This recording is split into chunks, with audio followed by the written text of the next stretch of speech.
Bienvenidos a este video donde vamos a revisar la estrategia de la compra centralizada para la atención de la hepatitis C crónica en Colombia y sus diferentes componentes denominados rutas críticas. Pero antes de entrar en materia, vamos a revisar algunas generalidades acerca de la infección por el virus de la hepatitis C. Entonces, lo primero que hay que decir es que esta infección por el virus de la hepatitis C es una de las principales causas de requerimiento a nivel global de trasplante hepático y representa una importante carga de mortalidad en los diferentes países. ¿Cuál es el impacto de esta enfermedad? Bueno, a nivel global tenemos una prevalencia de personas positivas para el virus de la hepatitis C del 1%. Esto equivale a 71 millones de personas en el mundo. Esta infección suele ocurrir alrededor de los 30 años, se asocia a diferentes factores de riesgo, como el consumo de drogas, la edad también es un factor importante, de los 50 a los 60 años. En Colombia, específicamente, la seroprevalencia estimada de la infección por el virus de la hepatitis C en donantes de sangre es del 0,3 al 1,5%. ¿Cuáles son las características del microorganismo causante de la infección por el virus de la hepatitis C? Es un virus, como ya lo venimos diciendo, es un virus de ARN de la familia Flaviviridae. Existen 6 genotipos de este virus y más de 100 subtipos distribuidos a nivel global. ¿Cómo se transmite esta infección? Se transmite a través de transfusiones de sangre y otros hemoderivados, procedimientos no estériles. Está asociado al consumo de drogas, a compartir jeringuillas, transmisión vertical de madre a hijo durante el embarazo. Por supuesto, contacto sexual. ¿Cómo progresa esta enfermedad? Bueno, originalmente la infección ocurre como una enfermedad aguda que se puede resolver, ya vamos a ver algunos datos, de forma por parte del sistema inmune. Pero la infección crónica, que es digamos una fase posterior, puede llevar a fibrosis hepática, a cirrosis, a hepatocarcinoma. Se estima que el 10 al 40% de los casos evolucionan a cirrosis e incluso a un cáncer hepático. Hay varios factores que favorecen la progresión de la infección. Entonces, tenemos la infección por el virus del VIH y por el virus de la hepatitis B. Hay otros factores que están asociados a el huésped, obesidad, hígado graso, diabetes mellitus. Algunos factores como consumo de tabaco, consumo de alcohol, también favorecen la progresión de la enfermedad. ¿Cómo se detecta esta infección por el virus de la hepatitis C? Básicamente tenemos dos tipos de pruebas, unas pruebas de tamización y unas pruebas confirmatorias. La prueba de tamización, básicamente lo que busca es identificar los anticuerpos contra el virus de la hepatitis C, son pruebas rápidas por lo general, y las pruebas confirmatorias lo que permiten es, por un lado, identificar la presencia del virus y también cuantificar la cantidad de virus presente en el organismo. Son básicamente pruebas de PCR y las conocemos como carga viral. Esta infección tiene tratamiento y para esto contamos con los antivirales de acción directa. En Colombia está disponible Sofosbuvir, Velpatasvir, y esos antivirales de acción directa se adquieren a través de una estrategia que se denomina compra centralizada. Justamente por eso vamos a hablar de la compra centralizada. Esos medicamentos son de alta eficacia, son fáciles de usar y por lo general el periodo de uso de tratamiento es de 8 a 12 semanas. Importante prevenir la enfermedad a través de bioseguridad hospitalaria, una detección eficaz de la infección en hemoderivados y acceso global al tratamiento antiviral. Eso como generalidades. Ahora vamos a ver en detalle cuál es la historia natural de la hepatitis C, es decir, cómo evoluciona la enfermedad en el organismo sin ningún tipo de intervención, sin ningún tipo de tratamiento.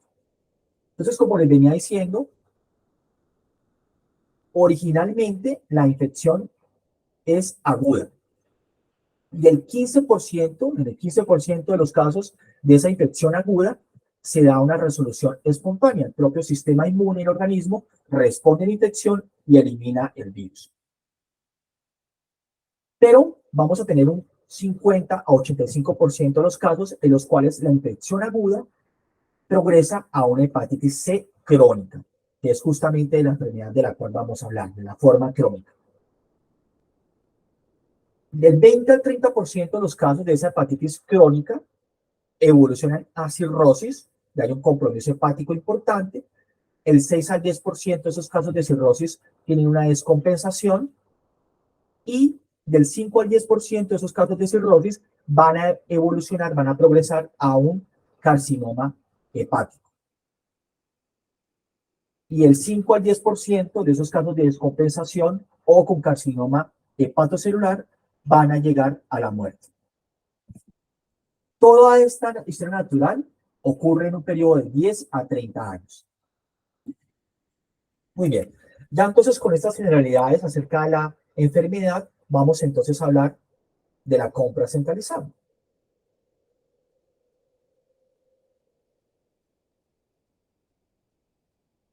Entonces, la compra centralizada es una política pública que creó el gobierno nacional colombiano en el año 2016 y que se implementó a finales del 2016, comienzos del 2017. Y lo que busca esta estrategia de compra centralizada es agregar la demanda de los medicamentos para tratar la hepatitis C crónica en Colombia. Y esto se logra a través de una negociación entre el gobierno nacional y la Organización Panamericana de la Salud. Esta estrategia de compra centralizada tiene tres elementos: una ruta administrativa, una ruta operativa y una ruta clínica. Esta ruta administrativa se refiere a la negociación entre el gobierno y el Fondo Estratégico de la Organización Panamericana de la Salud. Busca seleccionar el tratamiento, estimar las unidades de compra de esas terapias, tener los estudios de mercado y hacer los estudios previos, gestionar los recursos para poder adquirir esos medicamentos, ejecutar la compra, nacionalizar este medicamento y hacer la entrega en el puerto. La ruta operativa tiene que ver con cómo se va a distribuir el medicamento hacia las EPS, definir el modelo de gestión de la demanda, atención y seguimiento de los casos, hacer un seguimiento al consumo de los medicamentos, identificar los pacientes y todo el flujo de información y notificación correspondiente a cada uno de los casos. Y por supuesto, el seguimiento al resultado de los pacientes. Y esta compra centralizada tiene un elemento bien interesante que es la ruta clínica. Entonces, no solamente se trata de definir los aspectos logísticos de la negociación, de la adquisición del medicamento, sino también definir los lineamientos para poder atender a los pacientes que van a requerir este tipo de tratamiento. Ya vamos a hacer un zoom en esa ruta clínica. Y esta ruta clínica también nos habla de alinear algunos aspectos propios ya de la práctica clínica, como por ejemplo la prescripción del medicamento a través de la plataforma tecnológica MiPres, el reporte hacia la cuenta de alto costo, bien, la implementación del modelo de entrega supervisada. Y por supuesto un seguimiento del proceso e informe de resultados. Entonces vamos a revisar cada una de estas tres rutas críticas que componen la estrategia de compra centralizada. La primera de ellas es la ruta administrativa. Esta ruta administrativa viene o está materializada en la resolución 1692 del año 2017 y básicamente en este acto normativo se definen los criterios para hacer la compra centralizada, distribuir y entregar el medicamento a los pacientes que lo requieren con esa patología en Colombia. Entonces, esta ruta administrativa nos habla del ámbito de aplicación, que en este caso es a nivel de la ADRES, que reemplaza al POSIGA, las EPS de régimen contributivo originalmente, pero ahora también al régimen subsidiado, los entes territoriales y también los entes a nivel distrital, las IPS, cuenta de alto costo, nos habla de la prescripción del medicamento por parte del médico tratante, la confirmación diagnóstica y cómo se prescribe la terapia, nos habla de los criterios para hacer la compra centralizada que tienen en cuenta una evaluación epidemiológica de la enfermedad, definir muy bien los servicios y tecnologías que no están cubiertos por la OPC y que se requieren para la atención de esta enfermedad, evaluar la evidencia científica, analizar el impacto esperado del tratamiento y definir la disponibilidad de recursos para poder adquirir estas terapias. También esa ruta administrativa define los recursos para poder adquirir este medicamento por parte de la ADRES, o que se hace a través de la ADRES la compra, y los recursos que disponen los entes territoriales también para este fin. También nos habla de la distribución y despacho del medicamento con el rol del ministerio como operador logístico para poder hacer la entrega a las EPS entregan a las IPS y por supuesto, pues al final la IPS hace la entrega hacia los pacientes. Esta ruta administrativa también nos habla de algunos aspectos relacionados con la prestación del servicio y con la entrega supervisada del medicamento para garantizar la oportunidad diagnóstica, la continuidad de la atención, una adherencia al tratamiento, que estos son los aspectos clave para garantizar la efectividad de los antivirales de acción directa, un uso racional, la eliminación de barreras de acceso y es el seguimiento a esa entrega diaria supervisada. También nos habla de los criterios para poder hacer el reporte y el seguimiento de los casos. Entonces, hay unas responsabilidades específicas y es que las IPS y las EPS se encargan de notificar los casos al CIVIGILA. Estos mismos actores se encargan de hacer un seguimiento y monitoreo de los casos. La EPS tiene la responsabilidad de consolidar y reportar información a la cuenta de alto costo. Y el Ministerio de Salud, finalmente, como cabeza del sistema, toma las decisiones correspondientes a la compra centralizada. También esta ruta administrativa nos habla de cuáles son los requerimientos para poder identificar las personas que tienen hepatitis C crónica en Colombia, cuáles son los datos que se requieren justamente para poder hacer este reporte, porque va a haber una conexión o van a haber unos sistemas de información en los cuales debe estar alojada la información de estos pacientes. Hablamos de CIVIGILA, hablamos de la cuenta de alto costo y, por supuesto, el flujo de información de estos dos sistemas hacia el Ministerio de Salud. Muy bien. El segundo elemento es la ruta operativa. Ya hablamos de la ruta administrativa, ahora hablemos de la ruta operativa. Entonces, en esa ruta operativa, el Ministerio de Salud actúa como un gestor logístico, como un gestor operativo. Bien, entonces, el medicamento, una vez se nacionaliza, esos medicamentos se entregan directamente a la bodega del Ministerio de Salud por parte de la aerolínea. El agente de aduana hace la supervisión del proceso y se comienza la nacionalización del medicamento. Esto entre OPS y Ministerio de Salud. El Ministerio de Salud garantiza el almacenamiento adecuado de esos medicamentos en su bodega. Una vez se identifica, se confirma el caso de hepatitis C crónica, esta prescripción de medicamentos se hace a través de la plataforma tecnológica MIPRES. Y esa prescripción se reporta a nivel del Ministerio de Salud. El Ministerio de Salud, con esa prescripción, da el visto bueno para que se pueda hacer el despacho y la entrega del medicamento desde su bodega hacia la EPS. Y finalmente, de la EPS hacia la IPS, para que sea la IPS que se haga la entrega del medicamento al paciente que lo requiere. Bien, también las EPS le informan al Ministerio de Salud sobre a qué paciente se le asignó cada tratamiento y esto en línea con el reporte que se hace en MIPRES para que el gestor operativo pueda hacer el descargue del tratamiento en la bodega del Ministerio de Salud. Muy bien, ya hablamos entonces de la ruta administrativa, de la ruta operativa. Ahora vamos a hablar de la ruta clínica. Y antes de entrar en materia con la ruta clínica, vamos a hablar entonces qué son las rutas clínicas. Son básicamente planes, herramientas asistenciales que se aplican a los pacientes que tienen una enfermedad específica y básicamente lo que hacen estas rutas clínicas es definir cuál es el paso a paso de atención de esos pacientes que presentan un curso clínico predecible. Son una forma de adaptar las guías de práctica clínica. Las guías de práctica clínica no dan lineamientos, presentan una serie de recomendaciones y las rutas clínicas o vías clínicas ya definen esos lineamientos, ese paso a paso para que se pueda concretar en la práctica clínica, pues cómo se debe atender cada uno de los pacientes en los diferentes momentos de su atención. Son entonces la versión operativa de las guías de práctica clínica, definen el cuidado que deben recibir los pacientes y una secuencia de atención para cada fase de la atención. Entonces, son herramientas de gestión clínica que facilitan la atención de los pacientes de forma sistemática y de forma multidisciplinaria. Por supuesto, no reemplazan el juicio clínico del profesional, sino que lo complementan. Bien, son tecnologías y por ende también son susceptibles de evaluación y estas rutas clínicas se representan mediante algoritmos, diagramas o flujos o matrices de proceso. Entonces, esta es la vía clínica para el tratamiento de la hepatitis C crónica en Colombia, cuyo objetivo es proporcionar los lineamientos para la tamización.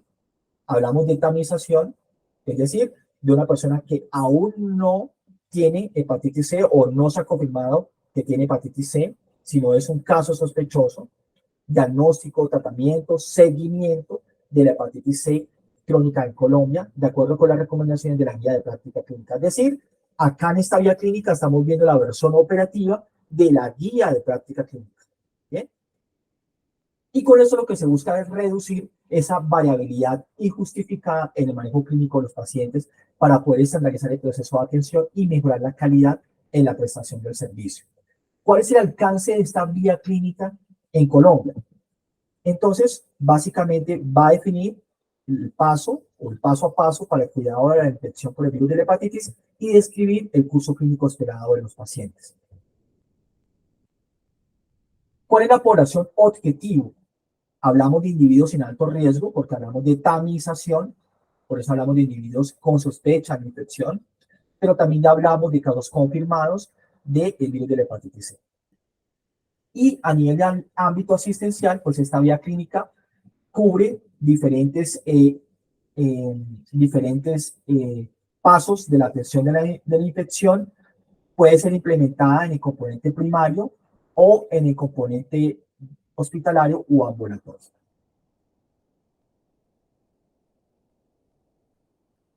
¿Quiénes son los usuarios de esta ruta o esta vía clínica? Está dirigida a las EPS, a las IPS, que tienen bajo su gestión la atención de los pacientes.